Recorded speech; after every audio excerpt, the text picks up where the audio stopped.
Class 11th की physics में तरल दाब के चैप्टर में इस समय हम सब लोग वायुमंडलीय दाब के बारे में पढ़ रहे हैं। आज हम सब लोग पढ़ने वाले हैं कि कैसे हम वायुमंडलीय दाब का मापन कर सकते हैं, और उस दाब का मापन करने के लिए हमारे सिलेबस में कौन कौन से इंस्ट्रूमेंट हैं वो चीज़ हम सब लोग इस वीडियो में पढ़ने वाले हैं।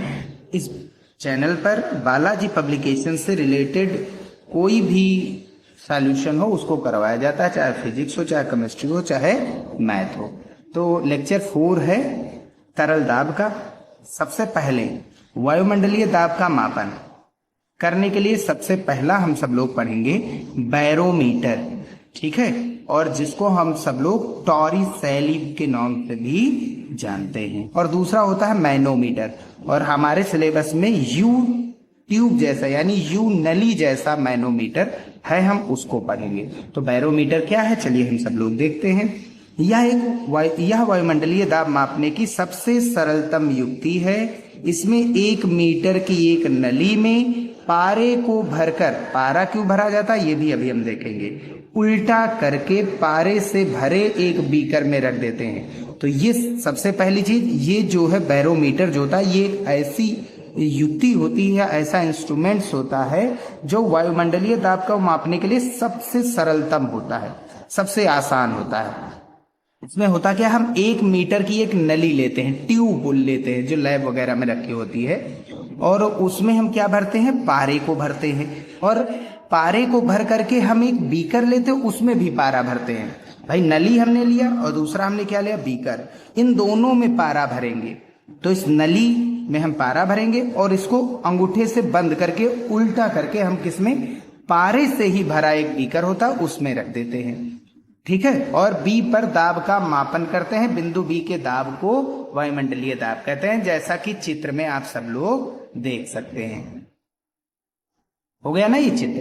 तो ये एक नली है, कितने मीटर की नली होती है, ये 1 मीटर की नली होती है, ठीक है। और इस नली में हम भरते हैं पारा, जिसका घनत्व तो हम सब लोग जानते हैं, घनत्व को रो से लिखते हैं, और घनत्व होता है 13.6 × 10⁻³ किग्रा प्रति मीटर क्यूब। अब इसको क्या करेंगे, अंगूठे से ऊपर हम ऐसे उठाएंगे, अंगूठे से हम बंद करेंगे और फिर उल्टा रख देंगे इसी पारे में। ये बीकर है, इसमें हमने पारा ही भरा है, जिसका घनत्व रो है, इसका भी रो है, और उल्टा करके डाल देंगे। 2 पोजीशन हो सकती है। अच्छा, इस नली पर क्या होता है, स्केल लगी होती है, जिससे हम सब लोग लेंथ माप सकते हैं।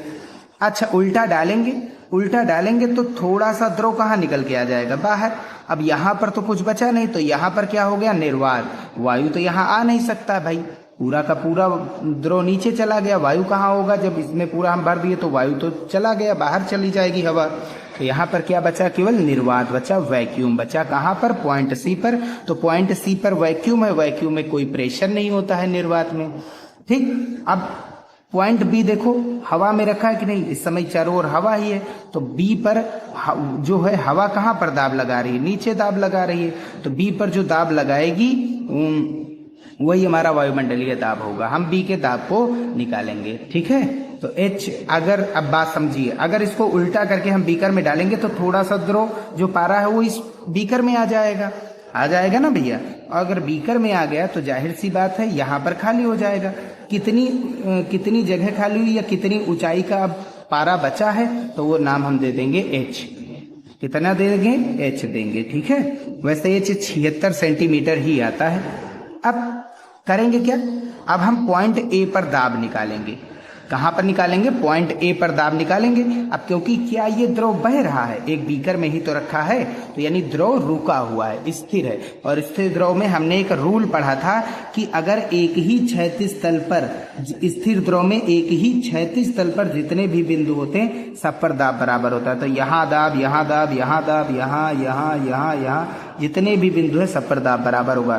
तो जो ए पर दाब है वही बी पर दाब। तो बी पर कितना दाब, वायुमंडलीय दाब। तो ए पर भी कौन सा दाब होगा, वायुमंडलीय दाब। तो हम ए के दाब को निकालेंगे और वही हमारा आंसर हो जाएगा। चलिए देखते हैं फिर। तो डेरिवेशन के लिए हम करेंगे क्या, सबसे पहले डायग्राम भी तो जरूरी है, डायग्राम भी इसमें यूज में आएगा। चलिए, माना नली में पारे के स्तंभ की ऊंचाई h है, हमने h ऊंचाई मान ली है। भाई पूरा पानी बाहर आ जाएगा ना, तो कुछ बचेगा उसमें अंदर। और स्तंभ के ऊपर निर्वात है, पारे का वाष्प दाब नगण्य होगा। पारे का कोई वाष्प का दाब तो होगा नहीं भाई, यहाँ पर जो वाष्प बची है मात्रा उसका तो कोई प्रेशर होगा नहीं, तो इसलिए नगण्य मान लिया गया है, वो नगण्य ही होगा। अतः बिंदु सी पर दाब क्या हो जाएगा, 0 हो जाएगा। Equation first. अब हम कहाँ पर दाब निकालेंगे, बिंदु ए पर दाब। तो बिंदु ए पर दाब कौन होगा, यहाँ सी का दाब और ये एच गहराई का दाब। भाई हमको पता है, हम द्रव में जैसे जैसे गहराई में जाते हैं दाब बढ़ता है, इस द्रव में गहराई पर जाएंगे तो दाब बढ़ता है। गहराई के कारण दाब होता है भैया रो जी एच। इस गहराई के कारण दाब कितना आ गया, रो जी एच। इस एच ऊंचाई के कारण दाब कितना आ गया, रो जी एच। और यहाँ का दाब कितना है सी पर, पी सी। इन दोनों को अगर जोड़ेंगे तो नीचे कितना दाब आ जाएगा, ए का दाब आ जाएगा। तो पी ए बराबर P C plus rho g h. और पी सी कितना है 0 और पी ए बराबर कितना हो जाएगा, रो जी एच। इक्वेशन नंबर ये हो जाएगा सेकंड। अब आगे बढ़ते हैं। अब क्योंकि हमने रूल बताया था कि एक ही ए और बी एक ही क्षैतिज तल पर है और द्रव रुका हुआ है, क्योंकि तो ए के दाब और बी के दाब आपस में क्या होंगे, बराबर होंगे। और ए का दाब कितना था, रो जी एच, तो बी पर कितना होगा, रो जी एच। और बी पर जो दाब होता है उसी को हमने क्या बताया था, वायुमंडलीय दाब। तो पी बी बराबर पी नॉट, जो कि वायुमंडलीय दाब से लिखा जाता है, रो जी एच हो जाएगा।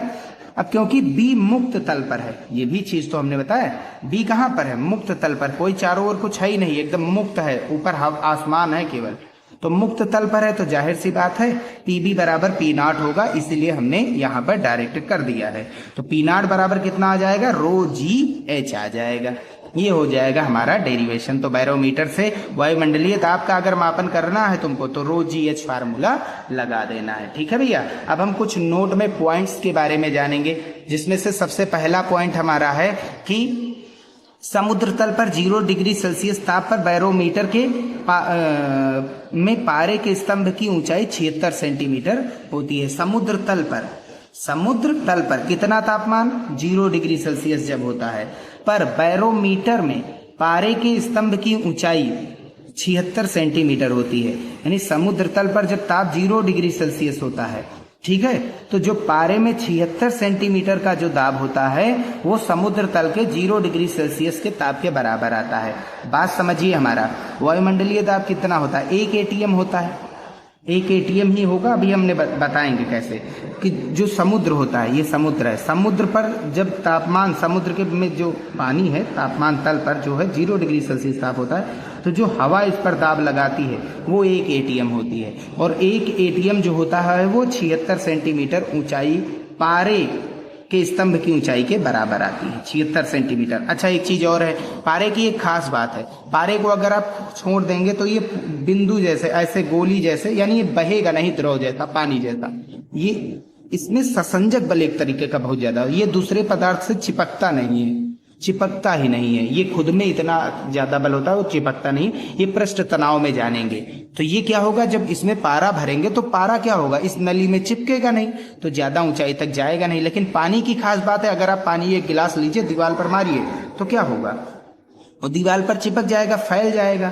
लेकिन पारा नहीं फैलेगा। पारा जो होता है वो दीवार पर मारेंगे, फेंकेंगे गिलास से भर करके, तो वो वापस गिर जाएगा नीचे पूरा का पूरा। तो ये दूसरे, इस नली में पारा जो है वो चिपकेगा नहीं, लेकिन पानी होता चिपकता तो ये ऊंचाई और बढ़ जाती, और हमको ऊंचाई बढ़ानी नहीं, ऊंचाई कम करनी, इसलिए हमने क्या भरा है, इसमें पारा भरा है। ये बात याद रखिए। तो यहाँ पर h की वैल्यू कितनी है, 76 सेंटीमीटर। सेंटीमीटर को मीटर में बदलेंगे, 10 की घात -2 से गुणा कराते हैं। रो पारे के लिए 13.6 × 10 की घात 3 किग्रा प्रति मीटर क्यूब होता है। जी बराबर होता है 9.8 मीटर पर सेकंड स्क्वायर।